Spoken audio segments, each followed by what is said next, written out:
उदाहरण 2 में देखते हैं क्या कह रहा है इसमें। यदि कोण B और कोण Q ऐसे न्यून कोण हो जिससे कि साइन B बराबर साइन Q, तो सिद्ध कीजिए कि कोण B और कोण Q ये दोनों बराबर है। हमें ये सिद्ध करना है कोण B और कोण Q ये बराबर है। इसे हम लोग कोण पढ़ते हैं, ऐसे जो है इस चिन्ह को क्या पढ़ते हैं, कोण पढ़ते हैं। ये कोण B और कोण Q ये दोनों कैसा कोण है, तो न्यून कोण है। अच्छा, हम लोग पढ़ रहे हैं समकोण त्रिभुज के बारे में, त्रिकोणमितीय अनुपात में समकोण त्रिभुज के बारे में ही पढ़ते हैं। इसका मतलब ये भी है निश्चित रूप से समकोण त्रिभुज की बात हो रही है। दो ठो कोण है, एक तो कोण B, एक तो कोण Q है। तो हम सबसे पहले क्या कर लेते हैं, दो त्रिभुज बना लेते हैं, फिर आगे धीरे धीरे समझते चलते हैं, बनाते चलते हैं, समझते चलते हैं। हमें दो समकोण त्रिभुज बना लेना है। बस ध्यान रखना है कि ऊपर में जो जो कोण दिया हुआ है उन्हें हम समकोण में नहीं डालेंगे बल्कि न्यून कोण में। न्यून कोण किसको कहते हैं, जो 90 डिग्री से 90 डिग्री से छोटा होता है और 0 डिग्री से बड़ा होता है, उसको न्यून कोण कहते हैं। तो दो त्रिभुज बना लिया हम लोगों ने। एक ए, ऐसा नहीं करना है कि ए यहाँ बी लिख दिए और सी लिख दिए, ऐसे लिखेंगे तो क्या हो जाएगा, ये गलत हो जाएगा। क्यों, ये कोण समकोण है, समकोण माने 90 डिग्री का, और यहाँ बताया है कि ये जो कोण बी है ये न्यून कोण है, तो हमें यहाँ बी नहीं लिखना है, ये समकोण है, न्यून कोण नहीं है। न्यून कोण कौन है, तो न्यून कोण ये है और ये है, ये दोनों। तो ऊपर में तो ए ले लिया, तो इसको बी ले लो और ये सी ले लो। आप इसको ऐसे भी लिख सकते हो, आप इसे ऐसे भी लिख सकते हो। आप इसको ए इसको ले लिया, बी इसको ले लिया, सी आपने इसको मान लिया, कोई दिक्कत नहीं। कोण बी समकोण तो है, ऐसा आप मान सकते, कोई दिक्कत नहीं है। ठीक है, चलो तो हमने इसको ऐसे ही मान लिया, अच्छा लगेगा। ए यहाँ बी नहीं देना है, इधर बी, और ये हमारा हो गया सी। कोण सी हमारा समकोण हो गया और कोण बी न्यून कोण हो गया। ये कोण ए भी हमारा न्यून कोण ही है, वो अलग बात है। अब आते हैं इसमें, क्यू वाला होना चाहिए, तो आप पी क्यू आर ले लो, पी क्यू, और ये हो गया हमारा आर। क्यू हमारा न्यून कोण हो गया, ये क्यू, और ये आर हमारा समकोण है। ठीक है, दो त्रिभुज हम लोगों ने बना लिया, राइट। अब जो जो दिया है ना उसको आप लिख लो, लिखेंगे हल। थोड़ा धीरज रखना, समझ में आ जाएगा। क्या करना है हमें, कोण B बराबर कोण Q ये सिद्ध करना है ना।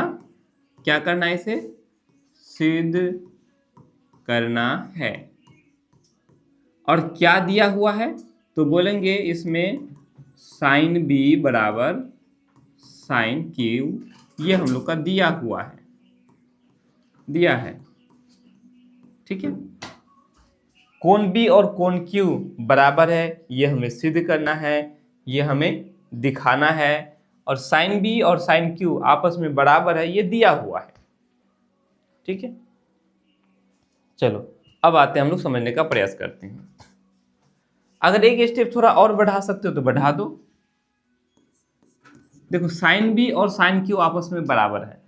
साइन में याद करो साइन थीटा, तो साइन थीटा में क्या होता है, P/H होता है। क्या होता है, P/H। अब इसमें हम लोगों ने यहाँ है साइन B, साइन B, तो इस कोण के लिए P कौन सा हो जाएगा, इस कोण के सामने वाला भुजा को P बोलते हैं, है कि नहीं। तो इस कोण के सामने कौन है, AC, यानी कि P हमारा AC हो गया, और H, AC ये P हो गया, बटा में H चाहिए। तो इस त्रिभुज में H कौन है, समकोण के सामने वाला भुजा H होता है। इस समकोण के सामने कौन है, AB, यानी H हमारा AB हो गया। यानी कि साइन B के जगह हम लिखेंगे AC बटा AB, लिख लिया, कोई दिक्कत। ठीक उसी तरह से इसमें भी आप लिख लो, साइन Q बराबर हम ऐसा लिख सकते हैं, देखो साइन Q इस कोण के लिए, क्योंकि साइन है, साइन में P/H होता है। अब इस कोण के लिए P कौन है, पी आर है। एच कौन है? तो ये एच है, इस कोण के सामने वाला, समकोण के सामने वाला एच होता है। क्या है ये? पी क्यू है कि नहीं? यानी कि साइन क्यू के जगह हम लोग लिख सकते हैं पी आर बटा पी क्यू। कोई दिक्कत? लिख सकते हैं, लिख सकते हैं। चलो, बहुत अच्छी बात। हमें यहां से इतना ही लेना था बस। साइन बी और साइन क्यू से हमें जितना लेना था हम लोगों ने ले लिया। अब यहां ध्यान दो, हमें सिद्ध करना है कि कोण बी और कोण क्यू बराबर है। ये सिद्ध करने के लिए हमें पहले ये सिद्ध करना पड़ेगा कि ये दोनों त्रिभुज समरूप है। कैसा त्रिभुज है? समरूप त्रिभुज है। चैप्टर नंबर 6 त्रिभुज में हम लोगों ने पढ़ा था, समरूप त्रिभुज के बारे में पढ़े हैं। यदि ये दोनों त्रिभुज समरूप हों तब इन दोनों ही त्रिभुजों के संगत कोण आपस में बराबर होंगे। कोण सी और कोण आर बराबर तो ऐसे ही दिखाई दे रहा है। तब ये कोण बी और कोण क्यू बराबर होगा। फिर कोण ए और कोण पी भी आपस में बराबर होगा। ठीक है, अब हम इसे सिद्ध कैसे करेंगे कि ये दोनों त्रिभुज समरूप है ना? तो दो त्रिभुजों को समरूप सिद्ध करने के लिए याद करो, कुछ नियम पढ़े थे हम लोग। यदि दोनों त्रिभुजों के दो संगत कोण अगर आपस में बराबर हों तो दोनों त्रिभुज समरूप होते हैं। ठीक, या फिर यदि तीनों संगत भुजाओं का अनुपात यदि बराबर होता है तो समरूप होते हैं। नहीं आ रहा समझ में?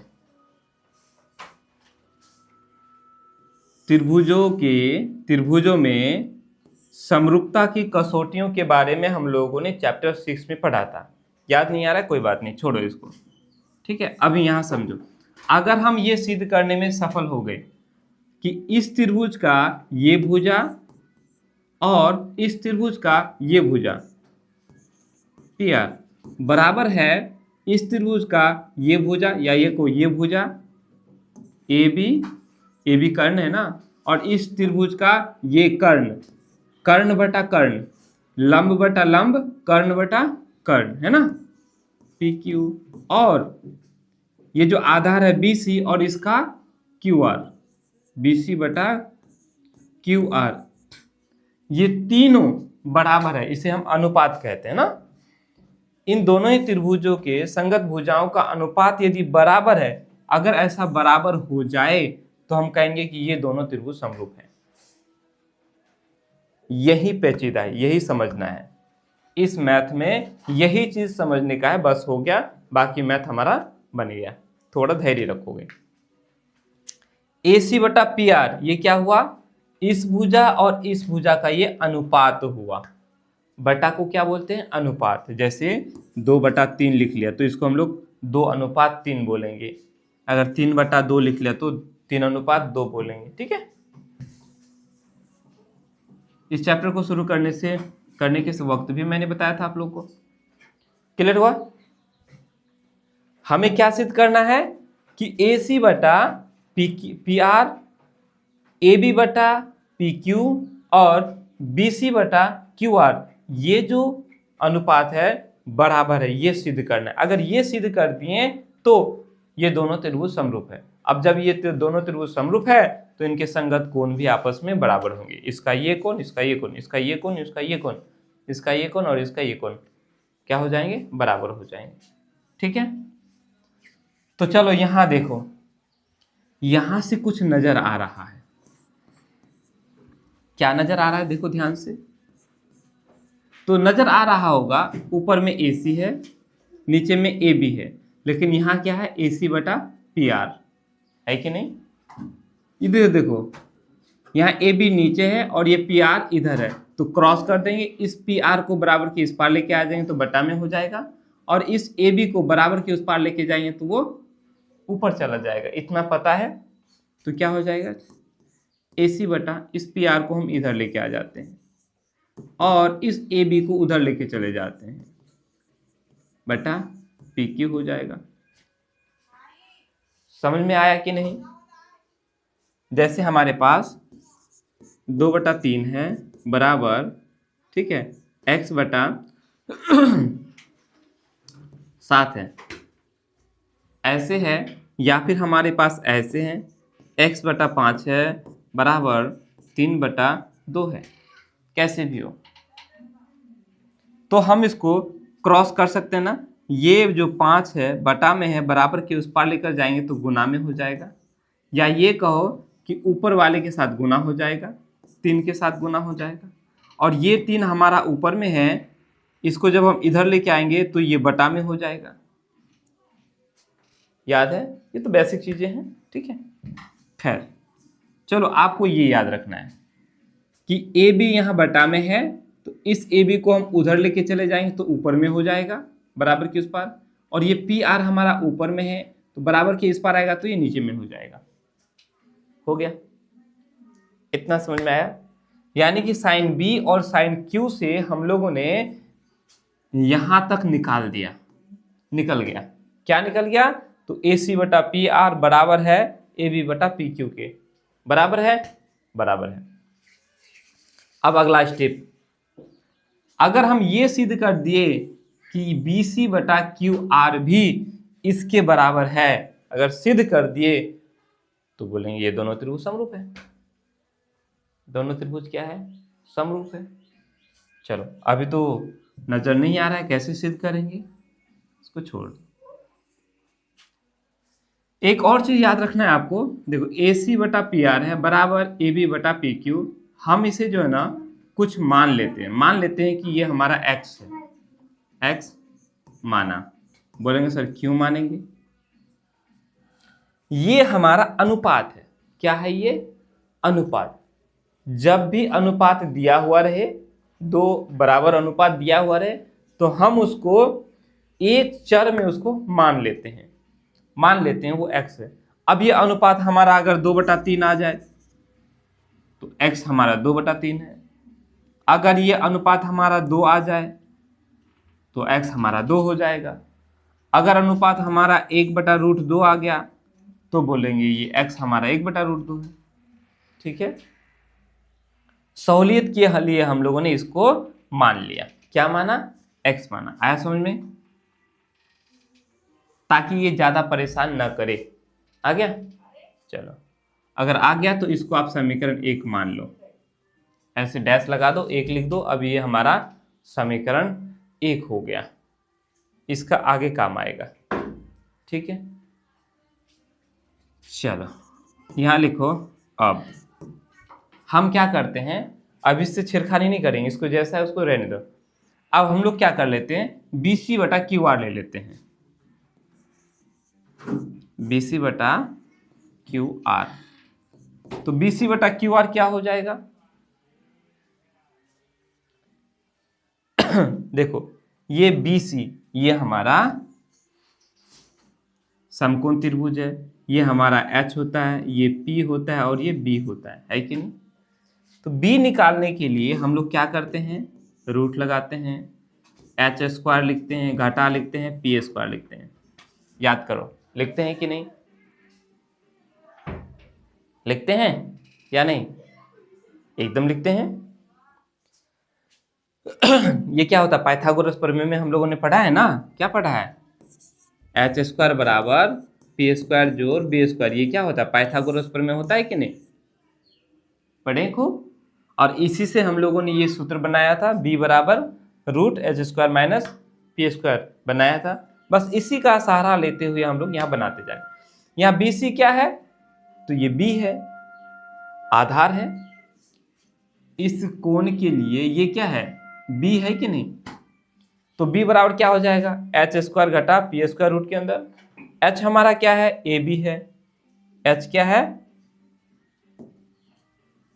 h हमारा ए बी है ना, तो हम यहाँ लिखेंगे, पहले तो रूट लिख देंगे, ये बी सी की जगह लिखते हैं। बी सी बराबर क्या हो जाएगा, एच स्क्वायर, एच हमारा क्या है, ए बी है, तो ये ए बी स्क्वायर घटा पी स्क्वायर, पी हमारा क्या है, ए सी है, तो ये ए सी स्क्वायर हो जाएगा। बटा में हम क्यू आर की जगह ऐसे ही लिखेंगे। क्यू आर हमारा क्या है, ये जो क्यू आर की जगह हम क्या लिख सकते हैं, ये एच स्क्वायर, एच हमारा पी क्यू है, पी क्यू स्क्वायर घटा उसके बाद P R square, P R square. ऐसा समझ में कोई दिक्कत? चलो अब जब इतना समझ में आ गया, इतना जब समझ में आ गया, अब क्या करें? चलो अब दिमाग लगाओ। क्या लगाओ? अब दिमाग लगाना है कि ये और ये आपस में कैसे बराबर हो जाएंगे, ये और ये आपस में कैसे बराबर होंगे, ये हमें दिमाग लगाना है। थोड़ा सा दिमाग लगाओ। अच्छा देखो, क्या हम लोग इसको ऐसे कह सकते हैं, ए बी है और ए सी है, ऊपर में ए बी है और ए सी है, नीचे पी क्यू है और पी आर है, यहाँ पी क्यू है और यहाँ पी आर है कि नहीं? तो क्या करें, यहाँ अगर हम लोग देखें, हाँ यहाँ देखो ए बी है ना, इसको देखो, ऊपर में हम लोगों ने लिया है ए बी बटा पी क्यू बराबर एक्स लिया है ना, लिया है कि नहीं? ए बी बटा पी क्यू बराबर एक्स लिया है। तो यहाँ से हमारा ए बी क्या हो गया, इस पी क्यू को बराबर के उस पार लेके जाएंगे तो एक्स पी क्यू हो गया, हो कि नहीं? हुआ कि नहीं? यानी कि ए बी के जगह हम लोग क्या लिख सकते हैं, एक्स पी क्यू लिख सकते हैं। यहाँ क्या है, ए बी स्क्वायर है, तो हम अगर इसको स्क्वायर कर दे तो ए बी स्क्वायर, तो इसको भी स्क्वायर करना पड़ेगा, क्या एक्स पी क्यू का भी स्क्वायर करना पड़ेगा, तो क्या हो जाएगा, ये एक्स स्क्वायर हो जाएगा और ये पी क्यू स्क्वायर हो जाएगा। नहीं कोई दिक्कत? तो इससे क्या हो जाएगा, यहाँ भी पी क्यू आ गया और यहाँ भी पी क्यू हो जाएगा, ठीक है। उसके बाद है ए सी। हाँ तो ए सी को भी हम लोग ऐसे ही कर सकते हैं, यहाँ लिए हैं ए सी बटा पी आर बराबर एक्स हम लोगों ने लिया है, ए सी बटा पी आर बराबर क्या है, एक्स है। तो हम लोग यहाँ से ए सी बराबर ले सकते हैं एक्स, और ये पी आर को बराबर किस का पार लेके आएंगे तो एक्स पी आर हो गया। ऐसे ही जब हम लोग इसको स्क्वायर करेंगे तो क्या हो जाएगा, ये x square P R square हो जाएगा। हाँ बन गया। तो देखो इसको हम लोग ऐसे लिख सकते हैं, ए बी स्क्वायर के जगह x square P Q square घटा ए सी स्क्वायर के जगह यहाँ जो हम लोगों ने लिखा एक्स स्क्वायर और पी आर स्क्वायर लिख सकते हैं, बटा में हो जाएगा। इसको छेड़खानी मत करो क्योंकि एक जैसा आ गया ना, थोड़ा सा ध्यान, पी क्यू स्क्वायर घटा पी आर स्क्वायर हो गया, ठीक है। अब इसी में ध्यान दो, थोड़ा सा आगे बढ़ेंगे, देखो यहाँ भी एक्स स्क्वायर है और यहाँ भी एक्स स्क्वायर है, इन दोनों ही जगह पर एक्स स्क्वायर है, तो हम अंदर में एक्स स्क्वायर को कॉमन ले सकते हैं। यहाँ भी एक्स स्क्वायर, यहाँ भी एक्स स्क्वायर, तो एक्स स्क्वायर को हम लोगों ने अंदर ही कॉमन ले लिया। तो अब यहाँ क्या बचा, ये बचा पी क्यू स्क्वायर घटा पी आर स्क्वायर। क्यों, एक्स स्क्वायर को हमने बाहर कर दिया तो ये पी आर स्क्वायर बच गया, ठीक है। आगे क्या हो गया, ये पी क्यू स्क्वायर घटा पी आर स्क्वायर रह जाएगा। अब देखो, अब यहाँ देखो रूट के अंदर में अगर आप ध्यान दो तो यहाँ जो है ना एक्स स्क्वायर गुना इतना है, एक्स स्क्वायर उसके बाद ब्रैकेट है, ब्रैकेट का मतलब क्या होता है, गुना होता है। और याद करो, क्या करो, याद करो रूट के अंदर यदि किसी का रूट के अंदर में यदि कोई संख्या गुणनखंड किया हुआ है, अगर गुना के रूप में है, और यदि उसका जोड़ा है अर्थात उसका यदि स्क्वायर है तो वो रूट से बाहर हो जाता है कि नहीं। जैसे कि हमारे पास अगर ऐसे दिया हुआ रहे 2 का स्क्वायर गुना 3, इस तरह से दिया हुआ रहे, तो आप क्या करोगे, बोलेंगे सर इसमें जो है ना 2 का स्क्वायर है तो 2 रूट से बाहर हो जाएगा, और जिसका स्क्वायर नहीं है तो वो रूट के अंदर रह जाएगा, 3 का स्क्वायर नहीं है तो 3 रूट के अंदर रह जाएगा। आ रही है बात समझ में? बस ठीक उसी तरह से यहाँ अप्लाई करेंगे हम, बोलेंगे सर यहाँ x का स्क्वायर है तो ये रूट से बाहर हो गया। अब चूंकि इनका स्क्वायर नहीं है, बोलोगे सर स्क्वायर तो नजर आ रहा है, P square R square, P Q square घटा पी आर स्क्वायर। हाँ सर नजर आ रहा है लेकिन है नहीं, क्यों? क्योंकि यहाँ घटा है, गुना में है क्या? अगर वो भी गुना में होता तो उसको बाहर कर देते हैं। सिर्फ गुना में कौन है? एक्स स्क्वायर गुना ये, ठीक है, तो सिर्फ एक्स बाहर होगा, राइट, जैसे यहाँ बताया, ठीक है। चलो तो रूट के अंदर कौन रह जाएगा? रूट के अंदर ये पी क्यू स्क्वायर घटा पी आर स्क्वायर बन तो गया जी, और यहाँ बटा में रूट के अंदर बच जाएगा पी क्यू स्क्वायर घटा पी आर स्क्वायर। इतना हो गया। यहाँ देखो, अब जब ऐसा कर दिए तो क्या हो गया? ऊपर में देखो x गुना रूट पी क्यू स्क्वायर घटा पी आर स्क्वायर, नीचे में भी रूट पी क्यू स्क्वायर घटा पी आर स्क्वायर, ऊपर भी वही है नीचे भी वही है। तो बोलो ये और ये खत्म हुआ कि नहीं? जब ये दोनों खत्म हो गया तो अब बचा कौन? सिर्फ x बचा कि नहीं? क्या अगर हमारे पास ऐसे दिया हुआ रहे, बटा में रूट 3 दिया हुआ रहे, तो आप क्या करोगे? ये रूट 3 और ये रूट 3 खत्म, बचा क्या हमारा 2, क्या है कि नहीं? बस उसी चीज को आपको ध्यान में रखना है। रूट पी क्यू स्क्वायर घटा पी आर स्क्वायर ऊपर भी है, रूट पी क्यू स्क्वायर घटा पी आर स्क्वायर नीचे भी है, तो दोनों खत्म, बच गया x। अब देखो, अब आप ध्यान दो, इधर मिटा दूं? चलो नहीं मिटाओ, ये ऑप्शन क्यों भाग गया मेरा, पता नहीं। चलो देखो, अब यहां ध्यान से देखो, यहां देखो ए सी बटा पी आर बराबर ए बी बटा पी क्यू बराबर हम लोगों ने x माना है। आगे हम लोगों ने जो बी सी बटा क्यू आर निकाला वो भी क्या निकला? x निकला। बी सी बटा क्यू आर भी क्या है? x है। ए सी बटा पी आर भी क्या है? x है। ए बी बटा पी क्यू भी क्या है? x है। आप इसको समीकरण 2 मान लो। यहां से थोड़ा सा ऊपर लेके चलते हैं, बन गया। देखो यहां आप यहां से ऐसे ले सकते हो, बी सी बटा क्यू आर बराबर हम लोगों ने x हो गया। इसको आप समीकरण 2 ले लो। यहां लिखेंगे समीकरण 1 तथा 2 से क्या पाते हैं हम लोग? समीकरण 1 और 2 से हम लोग पाते हैं कि ये ए सी बटा पी आर, ए सी बटा पी आर बराबर है ए बी बटा पी क्यू और बराबर है बी सी बटा क्यू आर। बराबर हुआ कि नहीं? अब जब ये बराबर है, तीनों अनुपात बराबर है, दोनों ही त्रिभुजों के संगत भुजाओं का अनुपात बराबर है ना? क्या पाया? दोनों ही त्रिभुजों में A B C P Q R, इन दोनों ही त्रिभुजों में हमने पाया कि इस त्रिभुज का ये ए सी और इस त्रिभुज का पी क्यू, ए सी बटा पी क्यू बराबर है ए बी बटा पी क्यू बराबर है बी सी बटा क्यू आर। तो ये दोनों ही त्रिभुज समरूप हो गया, है ना? बोलेंगे अतः त्रिभुज ए बी सी समरूप त्रिभुज पी क्यू आर है। कैसे है? तो बोलेंगे एस एस एस समरूपता से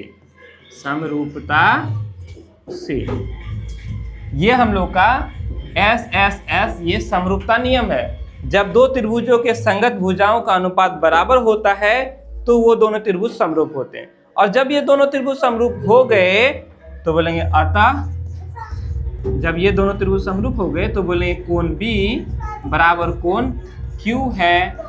ठीक है, सिद्ध हुआ, बस और कुछ नहीं बचा। क्लियर है? हमें इन दोनों ही कोणों को बराबर है ये सिद्ध करने के लिए पहले क्या सिद्ध करना पड़ा इन दोनों ही त्रिभुजों को समरूपता सिद्ध करना पड़ा कि ये दोनों त्रिभुज क्या है, समरूप है। अब देखो टेढ़ा मेढ़ा पूछ लिया ना, अगर हम लोग ऐसे ही पूछ देता कि हाँ ऐसे भी पूछ सकते ना कि बताओ दोनों त्रिभुज में साइन बी और साइन क्यू बराबर है, तो ये सिद्ध करें कि त्रिभुज ए बी सी और त्रिभुज पी क्यू आर ये दोनों समरूप है, तब भी क्या करोगे, बस इसी तरह से नीचे वाला को नहीं लिखना है, ऊपर यहाँ तक लिख देंगे, कहानी खत्म। ठीक है, तो चलो आप फिर से एक बार अच्छे से इसको उतार लो, अगर आपने नहीं उतारा है तो।